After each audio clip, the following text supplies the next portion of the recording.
അതായത് നമ്മൾ എങ്ങനെയാണെന്നൊരു പാട്ട് എഴുതുന്നത് അല്ലേ? അപ്പോൾ നമുക്ക് പാട്ട് എഴുതാൻ ആദ്യം ഒരു ആശയം വേണം. ഒരു ഒരു ഒരു ആശയം ഉണ്ടെങ്കിൽ മാത്രമേ നമുക്ക് എന്തെങ്കിലും എഴുതാൻ പറ്റുള്ളൂ.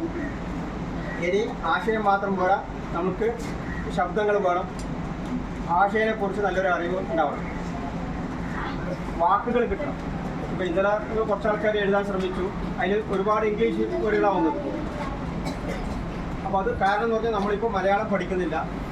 മലയാളം പഠിക്കാത്തതുകൊണ്ടാണ് ഇങ്ങനൊരു പ്രശ്നം വരുന്നത്. നിങ്ങൾക്ക് മലയാള ശബ്ദം തന്നെ കിട്ടുന്നുണ്ട്,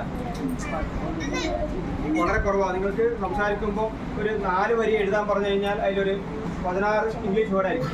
കാരണം നമ്മൾ മലയാളം പഠിക്കാത്തത് കൊണ്ടാണ് ഇങ്ങനെ വിഷയം വരുന്നത്. അതുകൊണ്ട് മലയാളം പരമാവധി പഠിക്കണം. സ്കൂളിൽ പഠിപ്പിക്കുന്നത് ഒരു വിഷയം. രണ്ടാമത് നിങ്ങൾ ലൈബ്രറിയിൽ പുസ്തകം കൊണ്ടുവന്ന് കവിതകൾ വായിക്കുക, അല്ലെങ്കിൽ പുസ്തകങ്ങൾ ഒക്കെ വായിച്ചു കഴിഞ്ഞാൽ മാത്രമേ നമുക്ക് മലയാള ശബ്ദങ്ങൾ കിട്ടുള്ളൂ. അപ്പോൾ അത് വെച്ചിട്ട് നമ്മൾ ഏതെങ്കിലും ഒരു കാര്യത്തെ വെച്ചിട്ട് പ്രകൃതിയോ അഥവാ വേറെ എന്തെങ്കിലും ഒരു കാര്യം വെച്ച് നമ്മൾ ആലോചിച്ചുകൊണ്ട്, ഇപ്പോൾ നിങ്ങൾ ഇന്നലെ ആലോചിച്ചുകൊണ്ട് ഫസ്റ്റ് പേജിൽ ഒരു 4 പാട്ടാണ് എഴുതിയത് അല്ലേ? അപ്പോൾ നിങ്ങൾ ഇന്നലെ 4 ലൈൻ്റെ 4 അതിൽ ഗോകുൽ ഗോവിന്ദൻ്റെ ഒരു 8 ലൈൻ്റെ ഒരു പാട്ട് എഴുതി, 2 പാട്ട് ഗോകുൽ ഗോവിന്ദൻ എഴുതി, പിന്നെ ദീക്ഷിതൻ എഴുതി.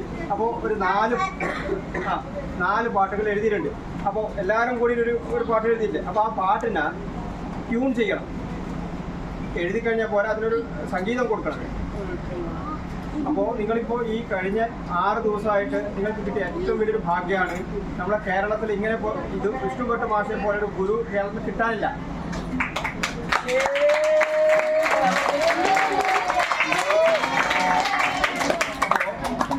ഞാനും മുമ്പ് എഴുതുന്ന ആളൊന്നുമല്ല, എഴുതാനും അറിയില്ല. ഇതേ മാഷാണ് എന്നെ എഴുതാൻ പഠിപ്പിച്ചതും പ്രേരിപ്പിച്ചതും സപ്പോർട്ട് ചെയ്തതും.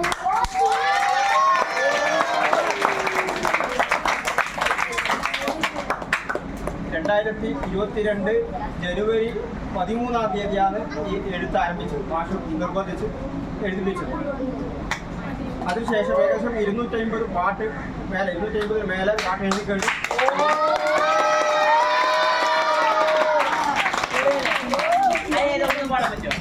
എനിക്ക് പാടാൻ അറിയില്ല.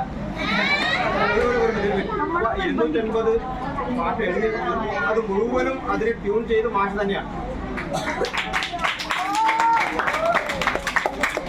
അത് നമ്മളൊരു പാട്ട് എഴുതി അയച്ചു കഴിഞ്ഞാൽ, മൊബൈലിൽ അയച്ചു കഴിഞ്ഞാൽ ചിലപ്പം 5 മിനിറ്റ് കൊണ്ട് മാഷ് ട്യൂൺ ചെയ്ത് പാടിയിട്ട് ഇങ്ങോട്ട് അയക്കും. അത് ഇതാർക്കും ആ കഴിവില്ല. ഞാൻ കേരളത്തിൽ ഒരുപാട് ഇവിടെ എത്രയോ സംഗീതജ്ഞന്മാരിവിടെ വരുന്നുണ്ട്.